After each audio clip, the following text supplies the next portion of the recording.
தற்போதைய அண்மை செய்தி. இந்து சமய அறநிலையத்துறை கோயில்களை முறையாக பராமரிப்பது இல்லை என்று உயர்நீதிமன்ற மதுரை அமர்வு தெரிவித்துள்ளது. அது தொடர்பான அண்மை செய்தியை பார்த்துக் கொண்டிருக்கிறோம். கூடுதல் விவரங்களை தலைமைச் செய்தியாளர் சிவா வழங்க கேட்கலாம். வணக்கம் சிவா, கூடுதல் விவரம் என்ன பதிவு பண்ணுங்க.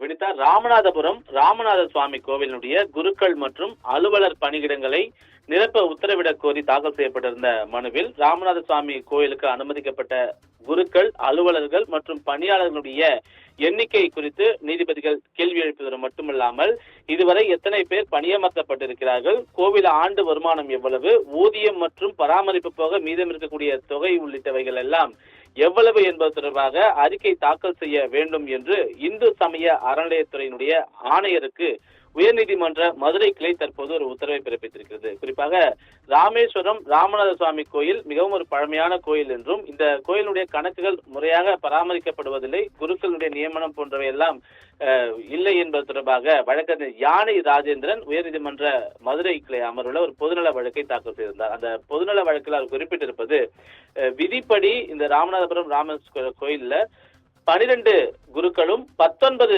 உதவி குருக்கள் பணிகள் தான் இருக்க வேண்டும். ஆனால் தற்போது 2 குருக்களும் 7 உதவி குருக்களும் மட்டுமே பணியில் இருக்கின்றனர். எனவே பற்றாக்குறையில் தான் அந்த பணிகள் இருக்கிறது என்பது தொடர்பாகவும் 100 கோடிக்கும் அதிகமாக ஆண்டு வருமானம் கிடைக்கிறது இந்த கோவிலுக்கு என்றும் இந்து சமய அறநிலையத்துறை வருமானத்தில் கவனம் செலுத்தும் அளவிற்கு கோவில் பராமரிப்பு, பணியிட பூர்த்தி போன்றவற்றில் கவனம் செலுத்தவில்லை என்றும், குருக்கள் பணியிடம் மட்டுமின்றி பல்வேறு பணிகள், குறிப்பாக மணியம், ரிக்வேத பாராயணம், பாகவதர் உள்ளிட்ட 42 பணியிடங்கள் தற்போது வரை காலியாக இருக்கிறது என்றும் குறிப்பிட்டிருக்கிறார்.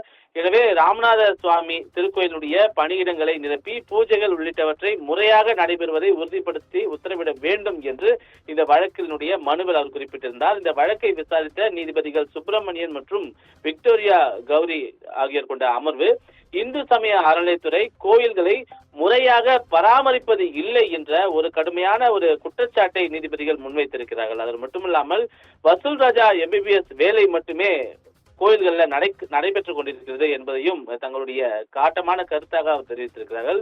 அது மட்டுமில்லாமல் ராமநாத சுவாமி கோயிலுக்கு அனுமதிக்கப்பட்ட குருக்கள், அலுவலர்கள், பணியாளர்களுடைய எண்ணிக்கை, எத்தனை பேர் பணியமர்த்தப்பட்டிருக்கிறார்கள், ஆண்டு வருமானம் எவ்வளவு, ஊதியம் மற்றும் பராமரிப்பு போக மீதம் இருக்கக்கூடிய தொகை எவ்வாறு செலவிடப்படுகிறது, கணக்கிடப்படுகிறது, கோவில் உள்ள சந்நிதிகள் எத்தனை என்பன உள்ளிட்ட பல்வேறு விவரங்களை கேட்டு இது தொடர்பாக இந்து சமய அறநிலையத்துறையினுடைய ஆணையர், அதே போல ராமநாத சுவாமி கோயிலுடைய செயல் அலுவலர் ஆகிய இருவரும் பதில் மனு தாக்கல் செய்ய வேண்டும் என்று உத்தரவிட்டு இந்த வழக்கினுடைய விசாரணையை அக்டோபர் 14ஆம் தேதிக்கு நீதிபதிகள் ஒத்திவைத்திருக்கிறார்கள். வினிதா,